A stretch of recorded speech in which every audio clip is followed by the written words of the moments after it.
This is the Andy Pollin Hour on Washington's new home for sports. ESPN 630, the sports capital. The summer of Tony continues, so we got 2 hours to work with today and tomorrow. Tony is back with his show on Friday, and coming up in the 11 o'clock hour, which is usually the Tony Kornheiser show, very good conversation yesterday between the two iconic, well, he's not iconic yet, but he's on his way to being iconic, broadcasters of the Washington football team, Frank Herzog, who did it for 25 years, and Bram Weinstein, who is entering his third season as voice of the team. His show in the afternoon here on ESPN 630 from 3 to 6. And they had a really nice talk yesterday. I'm going to replay that coming up at 11:20 this morning. But a number of things to deal with, and a lot of things happening, it appears, with Ted Leonsis. It was announced yesterday that his monumental sports and entertainment network has purchased all of NBC Sports Washington. He had invested in that a number of years ago, and now he owns the whole kit and caboodle. And now the Washington Post is reporting that Ted has emerged as a buyer for the Nationals, which may tie into this. The Masson thing has continued to be a mess ever since it was worked out that the Nationals could become the Nationals, moving from Montreal in 2005, but that their television rights would be under control of Peter Angelos and the Orioles. And it was a good idea in theory. It was designed to keep Angelos from suing and holding things up. But in reality, it's been a mess. They have been in court for roughly 15 years fighting over the amount of money that the Nationals should get from the Masson broadcasts. And Peter Angelos is nowhere to be seen these days. It's been reported he's had a stroke a number of years ago and hasn't appeared in public in probably 5 years. His sons are running the team, but they're fighting, and the mom is on the side of one of them. I mean, it's an absolute mess. And whether or not, if Ted is able to buy the team, and he's not going to just be able to stroke a check, by the way, for the Nationals. Ted is a very wealthy man, but this is a $2 billion price tag. So I would imagine there'd be some other investors in this if this happens, but they're hoping that they can get this wrapped up, whether it's Ted or somebody else, by the end of the year, and maybe even announce it at the owners' meetings in November.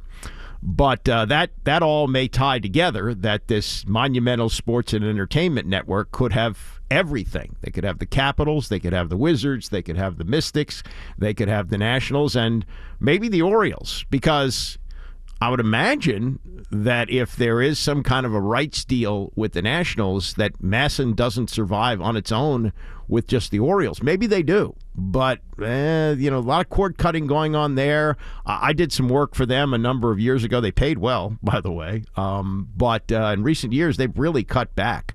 They don't do much in terms of local programming. They do Orioles pre and post.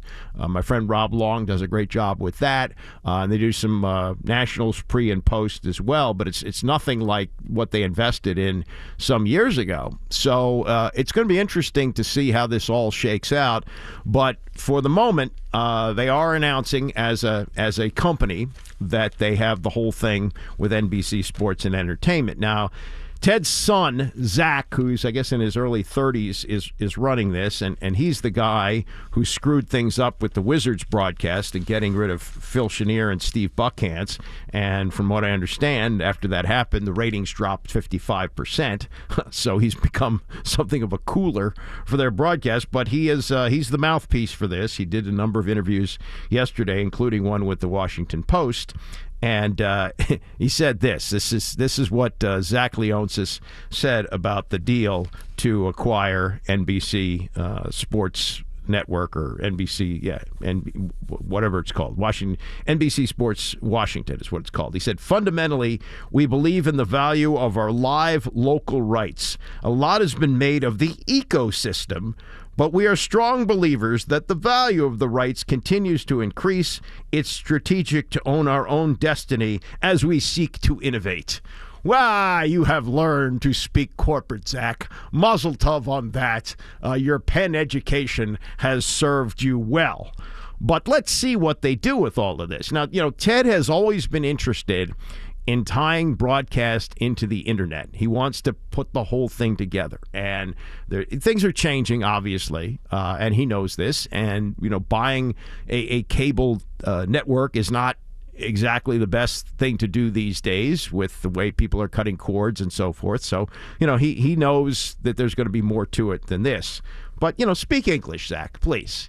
Please speak English. Fundamentally, we believe in the value of our live local rights. And a lot has been made of the ecosystem. It's strategic to own our own destiny. Oh, stop. Just stop. It's a financial deal that they hope is going to work out for them in the long run. From this story in the Post about it, people familiar with the process believe a sale could be coming by the end of the year, possibly in time to be announced at the owners' meeting. Any would-be owner, and this also ties into the Nationals too, any would-be owner of the Nationals would have to reach a deal with the Orioles to gain control of the Nationals' local TV rights. Comcast had discussions with the Orioles and Nationals about buying Masson, but a deal was never completed. As a matter of fact, as I understand it, Bud Selig, who was the commissioner at the time, so this predates Rob Manfred, that Selig had tried to engineer a deal for then Comcast. This is before it became NBC Sports Washington, but that Comcast would buy Masson, and that way they would put an end to this feuding that's been going on and feuding in court between the Orioles and Nationals over money from the TV rights. But it did not happen, and Masson is still controlled by the Orioles. It still continues to be a mess. The games are good, they do a good job televising the games. Bob Carpenter is an excellent announcer, and they've had a new color analyst this year. Who they call him Franny. He's good. They're fine. But where this is going to go and where Ted is going to take Monumental Sports and Entertainment with this new edition of NBC Sports, I don't think it's going to necessarily eliminate the Commanders, because I think that's probably the most watched programming they have is Commanders preseason games, even though it's preseason. And I think that they will still have some coverage of the team, but you never know. It's possible that what they do covering the team around the games may not happen anymore. That might be something that is not part of what their long-term plan is, or as Zach says, strategic to own their destiny and seek to innovate. Okay, so there's all of that. And again, as we like to say in our business, we'll see how it all plays out. There is some breaking news that Len Dawson has passed away. Not a surprise. He had gone into hospice care on August the 12th. And Len Dawson was what Sonny Jurgensen is to Washington. Len Dawson, Hall of Fame career with the Kansas City Chiefs, and then segged right into broadcasting. 33 years as part of their radio team. I think Sonny did a little bit longer than that, but close to it. And then he was also one of the original hosts with Nick Buoniconti with Inside the NFL, which was innovative on HBO when it started back in the early 70s, and he did that for a long time. It's interesting to look at his football career. He played 19 years, but he spent the first 5 years as a backup in Pittsburgh and Cleveland. Hardly played. So 5 years into his career, it's like, okay, he's nowhere as a quarterback. Now, in most cases these days, that means you're on your way out of the league if you haven't been a starter 5 years in. But in those days, you could do that because there were fewer teams. There were only 14 teams in the NFL. And then the AFL came along in 1960. I guess he was still under contract in Cleveland. When his contract ended, he went to the Dallas Texans, who would become, of course, the Kansas City Chiefs. And their head coach was Hank Stram, who had history with Dawson because Stram had been an assistant at Purdue when Dawson played there. So he knew how good he could be, and the rest is history. He took the Chiefs to the first Super Bowl. Yeah, it was the first Super Bowl ever played. Dawson was the quarterback there. There's a great photo of him at halftime in his uniform, smoking a cigarette with a Fresca by his feet. Different times in the NFL in those days. And then he pulled off a victory that probably doesn't get as much credit as it deserves. He won Super Bowl IV. Super Bowl III was won by the New York Jets and Joe Namath. That's the biggest Super Bowl win ever because it put the AFL on the map. But by winning the following year, that legitimized the AFL. And what Len Dawson, it was a defensive effort that really made the difference. I mean, he was 12 of 17 for 142 yards in that game and threw a 46-yard touchdown pass to Otis Taylor in the third quarter that sealed up the game. But by winning that game, that put the AFL on the map, and the merger had already been agreed to. And so once the merger happened, it wasn't like, oh, God, we're taking on this inferior league. Now, they were on equal footing with the NFL, and that game proved that, what Len Dawson was able to do. I had an experience with Len Dawson once that is one of the highlights of my career. Back in the early days of the other station, there was something called the Lunch Bunch. And the idea of the general manager was to have a Friday lunchtime show where Sonny Jurgensen, Sam Huff, and Frank Herzog, the iconic team that broadcast their games through the glory years, all 3 Super Bowl championships, that they would have a lunch at Duke Ziebert's. Duke Ziebert's is, it's long gone, but at one time it was the place where the movers and shakers met for lunch. You'd see congressmen in there, Jack Kent Cooke ate there, Larry King was there. It was the place to go and the place to be seen. And to have Sonny, Sam, and Frank broadcast a radio show at noon there on Fridays was a really cool thing. And Frank had to miss a couple of the broadcasts, and I was lucky enough to fill in. So one Friday, and I'll never forget this. This is just circumstance that there happened to be some type of a Hall of Fame event happening in Washington. I don't know exactly what it was. But at the table where I was broadcasting, I had, to my right, Sonny Jurgensen, Sam Huff, Len Dawson, and Ray Nitschke. I mean, you talk about 4 of the most iconic names in the history of the NFL. And my job was to just take it in and out of breaks, because those 4 guys, I mean, Nitschke I don't think did a lot of broadcasting, but Sonny and Sam and Len Dawson, they were Hall of Fame broadcasters as well as Hall of Fame players. So I got 4 Hall of Famers there. 3 of them could be in the broadcast wing, and we got an hour to fill, and we don't need a lot of Andy. We just need Andy to get from one break to another and let them talk. And it was just great to remember that. And now, sadly, 3 of them are gone. Sonny survives, 88 years old yesterday, and they're going to retire his number on the last game of the season as they play the Dallas Cowboys. All right, what's happening with the team now? The news that came out of Ashburn yesterday is that Chase Young will not be available for the first 4 games. Ron Rivera had been saying this pretty much since the start of camp, that they did not expect him to be available for the first game, and they would probably start him off on the physically unable to perform list. So he has now been moved to the reserve physically unable to perform, meaning he has to miss at least the first 4 games of the season, so he would be back for game number 5 against Tennessee. This is Diana Rossini, who covers the NFL for ESPN, on the prognosis for if, in fact, he could return for game 5. And this was all exactly what they expected. Even going back to early July when camp opened up, head coach Ron Rivera was actually pretty transparent about it, said they figured he would probably miss a little bit of time, and that's exactly what's happening. So what is next? That's the big question. When will he return? Rivera won't give any specifics on it because they don't like to play the guessing game when it comes to medical, but I did speak with a source today who tells me that they feel very optimistic the first 4 weeks of the season will be it for him and that he'll be able to return.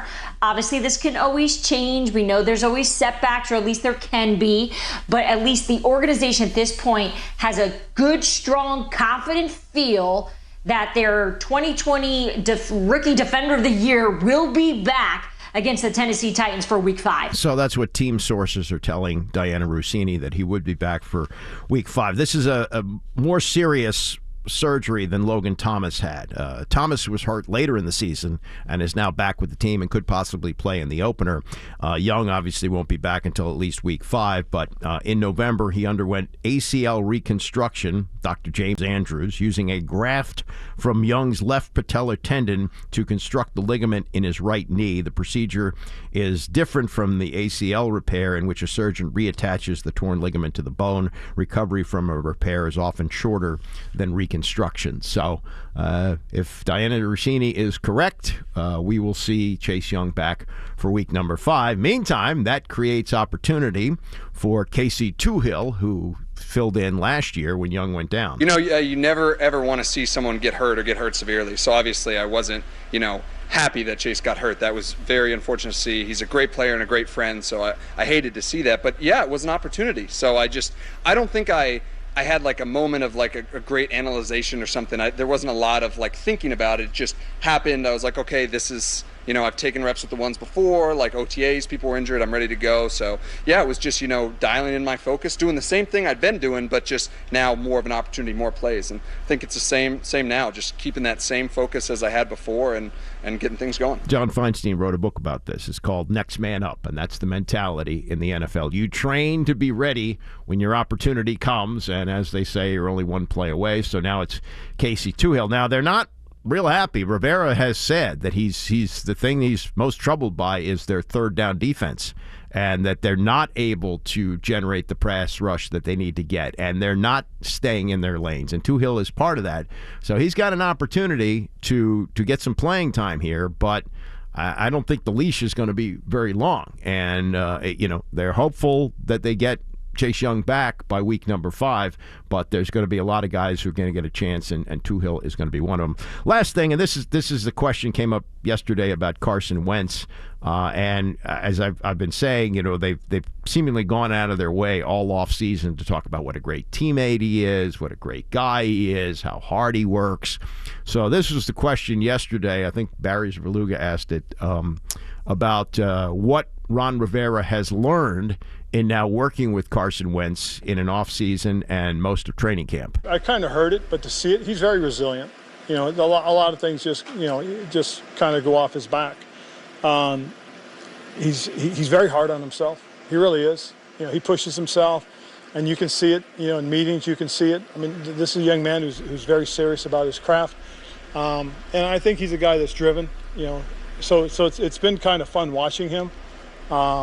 And every now and then, it's kind of neat to watch and see something positive that all of a sudden you go, okay, he's got that, and he takes a little bit of pride in those things. Nothing official yet, but it's very unlikely we're going to see him play in the final preseason game, which is Saturday. And by the way, you will hear that right here on ESPN 630. We are the new home of the Baltimore Ravens, so coverage here will start at 6:30 for the 7 o'clock kickoff.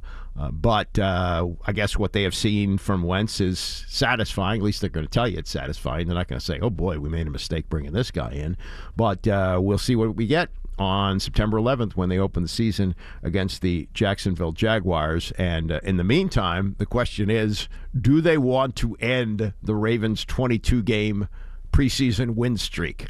We'll talk more about that coming up at 11 o'clock. But next, Pat Forty weighing in on what's happening in college football with Dan Patrick about whether or not there's going to be more conferences adding on, much like the Big Ten, which parlayed the addition of USC and UCLA into an unbelievable television contract, which will pay them $1 billion a year. We'll get to that as we continue. It's the Andy Pollin Hour, ESPN 630. The Andy Pollin Hour on ESPN 630, the sports capital. Roll until noon today with Tony off. This just crossing Twitter. Shaquem Griffin has announced his retirement from the NFL.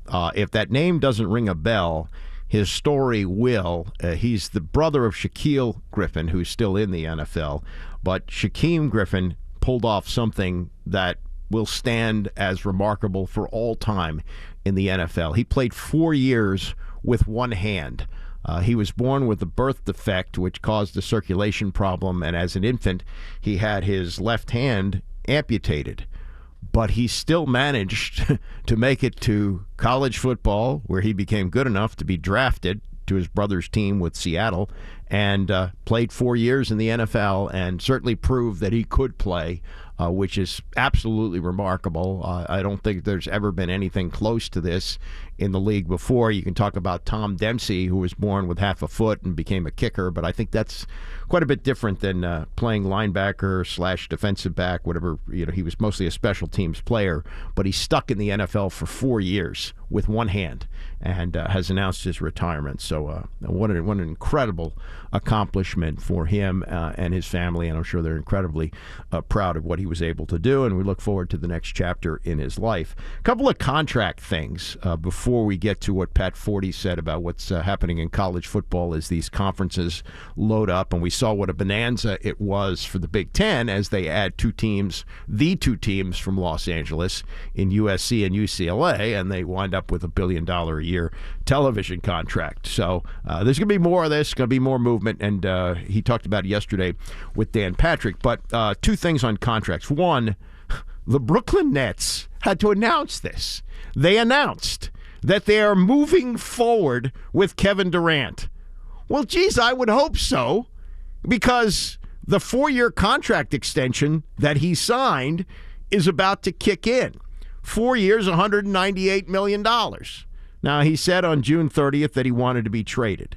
And reportedly during that meeting, he asked the general manager to choose between him and the brain trust of Steve Nash, the coach of the team, and Scott Marks, I guess, is the general man. Sean Marks is the general manager of the team, and I guess they shopped Durant around, and the offers weren't interesting enough, and they said to him, "Look, you got a contract, you got to play." I mean, I've never heard of anything like this. He has a contract, so that's it. You either play or you don't play.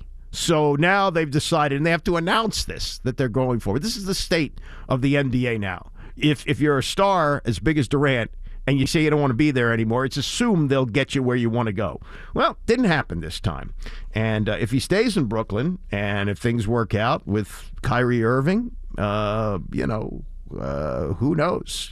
Their odds to win the championship went from 18-1 to 9-1 after it was announced that Durant is staying. Oh, thank you very much for being willing to take $198 million. Speaking of money, and this is well deserved. There's no issue here. Nick Saban is now back to being the highest paid coach in college football, as well he should be. He's 70 years old. He has signed an extension, $90 million over the next 8 years. Yes, he's 70, so that means this would take him until he is 78 years old. And is he worth it? Yes, he is. Since coming to Alabama, he's 178-25 with 6 national titles. Okay? That's worth it. So Kirby Smart, off his national championship, was for like 10 minutes the highest paid coach. He signed a 10-year, $112 million contract in July, yada, yada. Okay, fine. But here's the thing about the contract that gets me. Alabama's a state school, so there are things in place where state employees can make only so much money, including professors at the University of Alabama or people who are on the payroll there. So Nick Saban's contract for next year is gas money. It's $305,000. $305,000. That's what he's being paid. Oh, how do we get to making him the highest paid coach in college football? He has a talent fee, which starts at $9.5 million next season and increases to $12 million at the end of the deal. And at the end of every year, he gets an $800,000 contract completion benefit. Oh, thank you for actually fulfilling the terms of the contract. Here's another $800,000. I mean, it's good to be the king, and he's the king, and he's the best, and he should be paid what he's being paid relative to everybody else. But it just makes me chuckle to see how they work it out so he can be paid this kind of money. You know, it's just the way the figures are put together. A lot of coaches, like and Gary Williams had this. Gary didn't make anywhere near that kind of money at the University of Maryland, but Maryland has things in place that state employees can only make so much money. So a lot of his contract was radio and television money, that he would do a weekly television show and a weekly radio show, or did radio before and after games. That was all tied in. That's where a lot of the money was paid. And was Gary worth it? Absolutely. But there was only so much money that could come out of the University of Maryland budget, and a lot of it had to come out of money that was paid to him in television and radio and other things along the way. It's just, it's an archaic system, but in the case of Nick Saban, it's working out well for both sides. He's getting richer. He's made like $100 million, coaching at Alabama, just at Alabama. He coached other places, including winning a national title at LSU before that. So back to this conference alignment. Now, you saw the benefits of what happened with the Big Ten, where they add 2 West Coast teams, and they're able to parlay that into this $8 billion, $7.5 billion contract. Pat Forty, who covers college sports, you hear him often with Tony, was on with Dan Patrick yesterday, and Dan said, are we done with this conference switching, or are there going to be more teams added to the Big Ten and more to the SEC? Different rumor every day, Dan. Depends who you listen to and who you're talking to. I don't think anything is imminent, but I've also got some people telling me, within the next 2 weeks, the Big Ten could add schools. Again, it's hard to separate fact from fiction there.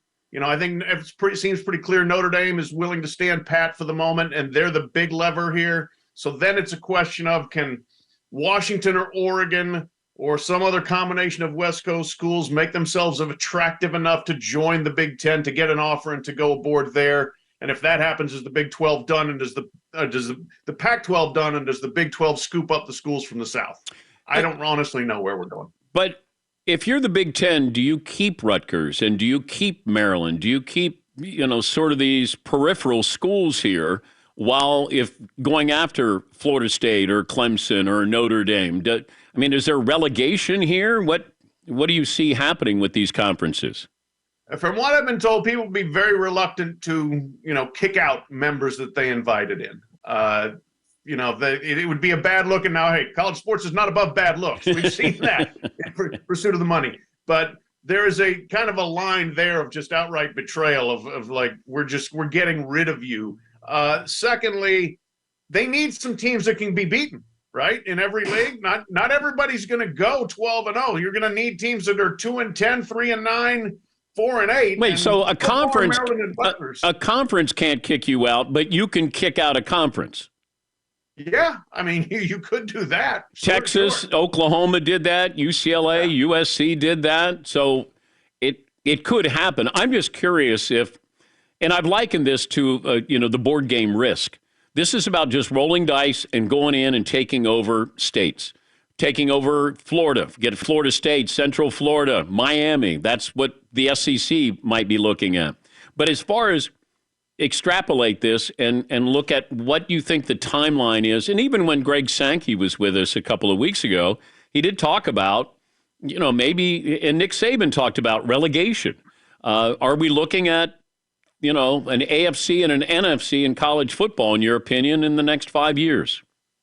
Yeah, I do think that's, I've had a lot of people say 3 to 5 years, this will all shake out, and we will probably have 2 mega conferences of 18 to 20 teams each, and everybody else will see where you fit in. Now, there's also a school of thought that somebody will form a third power conference. And if you could somehow get enough schools from the ACC to say, we want to break the grant of rights, we're leaving, more than half, then do you go out and combine the best of the ACC with the best of the Big 12 with the best of the remaining Pac-12, and that's the third power league. I don't know, the combo platter league, if you will.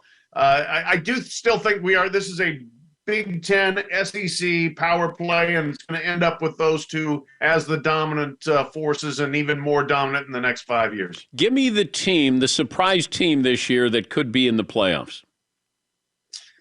Does Utah qualify as a surprise? I'm not sure if they do. They made the Rose Bowl last year, but I think they're poised to have a very good season. They open at Florida September 3rd. You win that game, you get instant credibility, road win in the SEC. Then if you can go in and take care of business in the Pac-12, I kind of like the Utes to have a big season there. Yeah, but boy, seeing them on the field against Ohio State in the Rose Bowl, there was a big separation in talent there.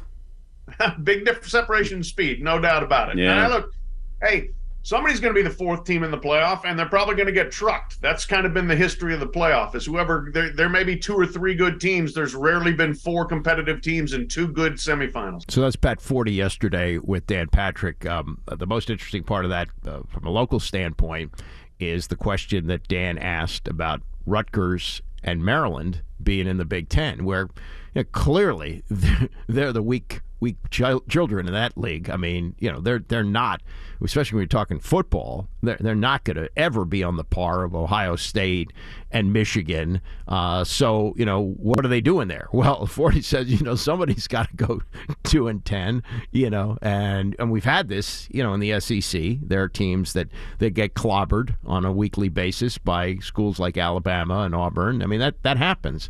And, you can leave, but if you're Maryland, you're not going to leave, because the reason they left the ACC, where they were competitive in both football and certainly in basketball, was they were bleeding money. They had a deficit in the athletic program that was projected to reach $17 million a year.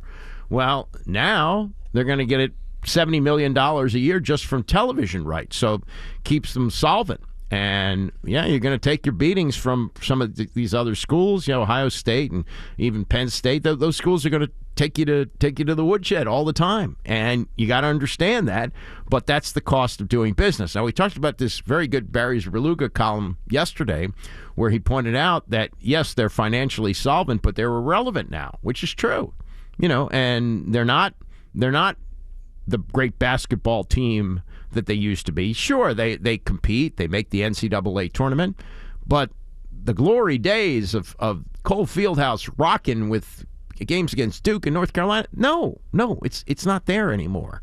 And the football is, even if everything goes well, you're going to have a season pretty much like last year, where you finish 7-6 and you win some crapola bowl. That's the reality of being Maryland football, and the same thing with Rutgers, and they're even worse. I mean, that's a team that Maryland should be able to beat up on every year.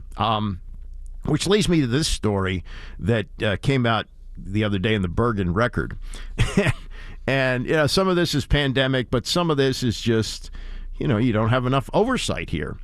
The Bergen Record reported that the Rutgers football team racked up over $450,000 worth of DoorDash deliveries in 13 months, May of 2021 to June of 2022. I understand why they went to DoorDash, because you didn't have the dining hall open for the players, and they were limited in what they could do, so DoorDash was a way to feed them. But $450,000 in DoorDash costs over 13 months for, 100 people on a football team? Something like that. This was their statement. Our institution was permitted to use DoorDash based on this guidance to allow institutions to provide box food delivery services or food-related gift cards to a student athlete who was required to remain at home, return home, or who was otherwise unable to access campus due to COVID, the athletics department said in a statement. And remember, the athletic department over this period of time had a $73 million deficit.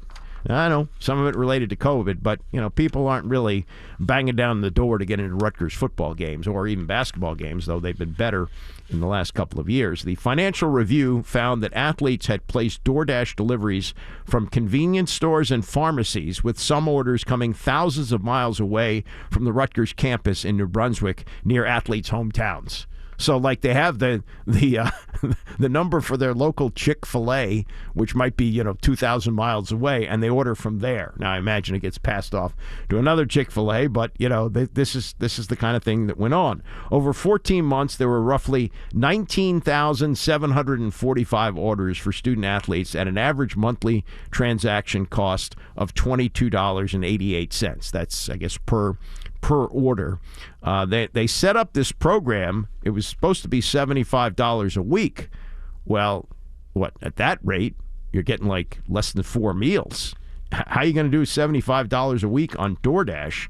And so I guess there was just no oversight, no limit on that.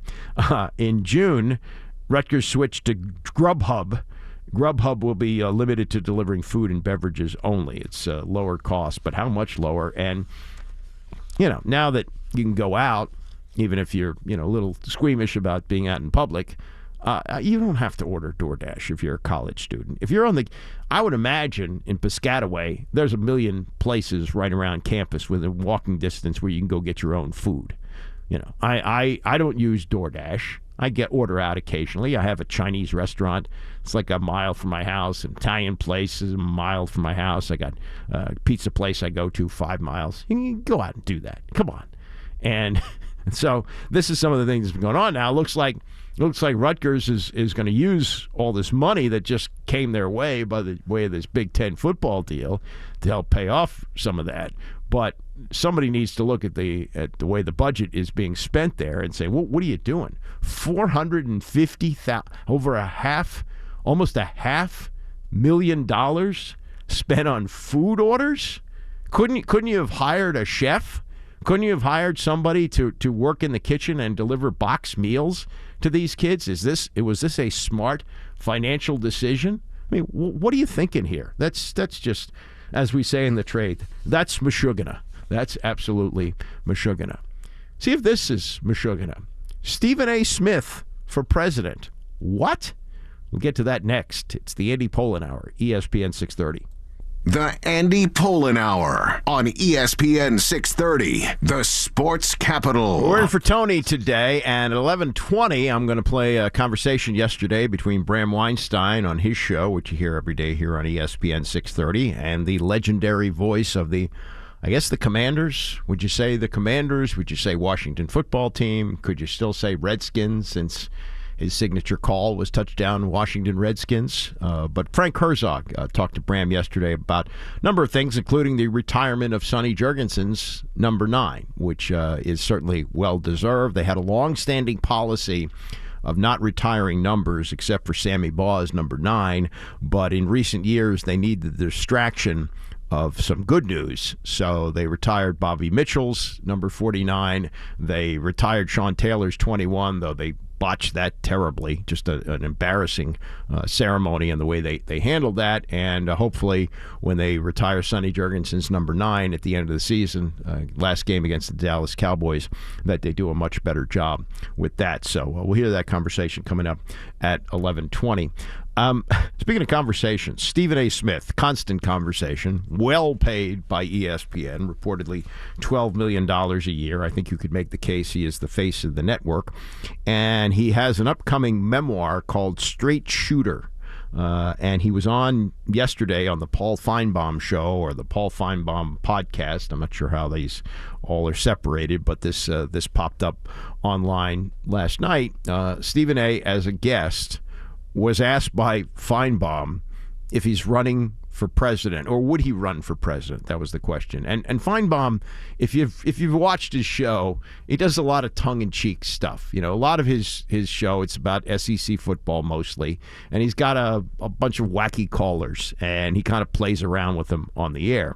So when he asked Stephen A., would you run for president, he did it with his tongue firmly planted in his cheek.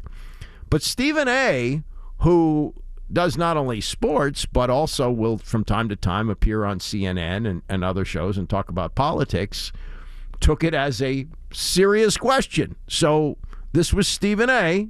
Smith, who's been a sports writer, talk show host, television host, as far as I know, has never run for office, responding to the question, a kind of a silly question from Paul Feinbaum.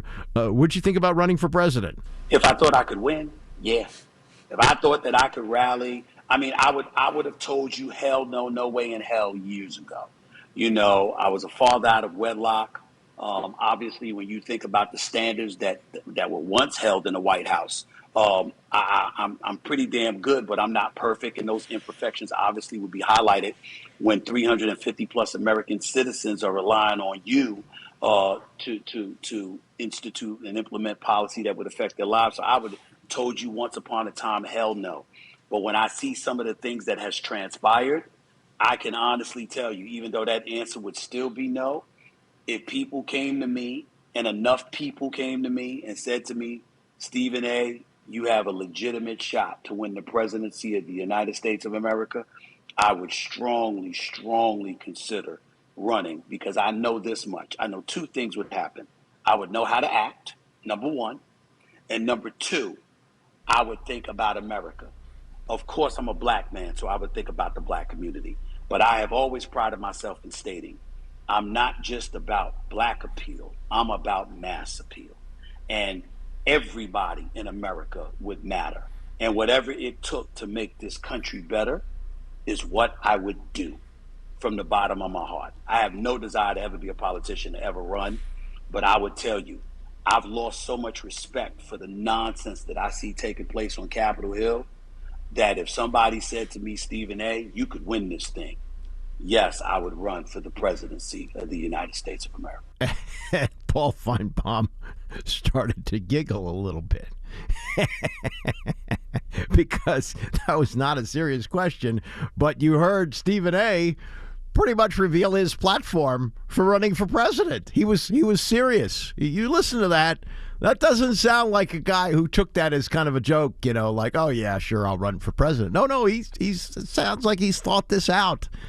And Feinbaum started to giggle a little bit, and Stephen A., I think, was a little embarrassed because then he launched into this long thing about how great Nick Saban is and, went into his usual Stephen A. stuff. But, it's, ask a question like that, and you don't always get the answer that you're expecting. But, given what has happened in the last, 5-6 years, Stephen A. running for president, who knows? Really, who knows with what's transpired? And it was just funny to hear what should have been. Oh, come on, me run for president. It become a campaign speech. He went like a minute and a half on that. Stephen A., you got to give him a lot of credit for what he's done, and he has done work that is clearly valued by the company. He's not my cup of tea, but obviously, ESPN spends a lot of money on research and tracks ratings, and he brings eyeballs to the set. He knows how to do that, and he's got unbelievable energy, and he brings it every single day. And the one thing I really respect about him is when he is wrong, he will say he's wrong. That is not the case with Colin Cowherd. It was not the case with Mike Francesa, some of the more high-profile people over the years. So when he gets it wrong, he will say he got it wrong. But, we'll see. Is he wrong about thinking about running for president? We got another election coming up in a couple of years, so we'll find out about that. I meant to get to this yesterday. There was I subscribed to the long read that Don Van Natta puts out on Sundays. You can look into this. It's free, and you get sometimes a dozen of these long-form stories that are done in magazines and other publications, and it's great. I really enjoy reading those pieces that I may not have come across during the week. Some of them are sports pieces, but not all of them, and it's just a great service to have that. And Don Van Natta, who's an incredible reporter, has other people help him. He has guest editors for the week, people who pick the stories that they like. And this one popped up this week. It's from Bloomberg, and it's written by Brandon Presser, and it's about these trainers who train people in New York and how serious they are about training. They're from something called Techno Gym. And the cost is high. I'll get to the cost in a minute. I'm a gym guy. I try to get to the gym most mornings before work. I pay $25 a month for my gym. I'm there between an hour and 15 and an hour and a half, including shower. And I'm not training for the Olympics, okay? And I don't use a personal trainer, though I've gotten to know a bunch of them over the years, and they've helped me with various things. But I'm not serious enough to pay $50 or $60 an hour, whatever they charge. Maybe it's even more than that now. Just not going to do it. But I've learned enough over the years to exercise properly. I don't have injuries, and I keep myself in reasonable shape. By the way, if you're intent on using exercise to lose weight, you got to realize it's more than that. Diet is probably about 80% of it. But people who want to be in tip-top shape sometimes use a personal trainer, especially if they can afford it. And in looking into this, Brandon Presser found some things, some really interesting stories about what these personal trainers find in their work. First of all, he says New York has the most intense clients. They work hard, they play hard, and he says it's not unusual to see finance guys at 6 o'clock in the morning for a workout who haven't been to bed and smell of tequila. That's how committed they are. They're not going to call off the workout, even though they've been up all night drinking and doing whatever else. One says, one trainer, he's not going to identify who these people are, but he says people come to him with life problems. And I've seen this in the gym. There's a lot of talking that goes on between trainer and client. And one of them talks about affairs that he's had and how he spends money on drugs and prostitutes. Does that? This trainer works with this person for an hour where he spills the beans on all that. And then the next hour, he works out with the unsuspecting wife of this person. One trainer said that he worked out a couple for years, and then the couple got divorced. And as part of the marital settlement, they had to decide which days they would have the trainer. So they worked it out that one would have him Monday, Wednesday, and Friday, and the other Tuesday, Thursday, and Saturday, and they would take Sunday off. The cost of the equipment is remarkable here. During the pandemic, these were very popular. Antibacterial weights, which sell for $20,000. $20,000 for a set of weights. Treadmills costing $9,000 a piece. These are things that are not considered an extravagant expense for people who are at this level of working out with what's called techno gym. And they look at the high end of this. Mark Wahlberg, his house is listed as being worth $87.5 million. They estimate that he has $500,000 worth of equipment in there. $500,000 worth of gym equipment in there. Now, Wahlberg is famous as a workout guy, and for a lot of these movies, you see he looks really, really cut. So maybe I'm sure that's a deduction because he's able to justify the cost of doing that. As far as the costs of these trainers, again, I'm saying at my gym, I'm guessing they're $50 to $60 an hour. I'm not sure about that, but they said it can cost as much as $450 an hour for a trainer, and many of them have retainer deals, some as high as $15,000 a month. $15,000 a month for a trainer. I've seen this. I've watched this over the years. I've never seen anybody, and I've been going to this, it's now Gold's Gym. It was once Fitness First, but Gold's bought it. I have been watching people work with trainers. I have never seen a really big body transformation in any of this. I think the majority of people, not everybody, but the majority of people, at least who work out at Gold's Gym, is they're not motivated enough to work out on their own. So they need somebody to exercise them. But in very few cases do I see these people really huffing and puffing. It's, a set of bench presses, maybe a set of squats, something like that. It doesn't look incredibly taxing. But the one thing that they're learning is to do it right. And that's the one thing that you have to do to avoid injury is you have to do exercise correctly. So there is the value of the trainer in that. But when you see the extreme, and if you have a chance to read this Bloomberg article written by Brandon Presser, you'll see stories like that. Can you imagine? They go to court, and there's actual discussion about who gets the trainer. It's usually custody of the kids. Who gets custody of the trainer, and which days do they get him or her? We'll take Monday, Wednesday, and Friday. You take Tuesday, Thursday, and Saturday. Just incredible. Again, if you want to lose weight, learn how to eat. That's the way to do it. Coming up, Tony Kornheiser's show. It's ESPN 630. It's ESPN.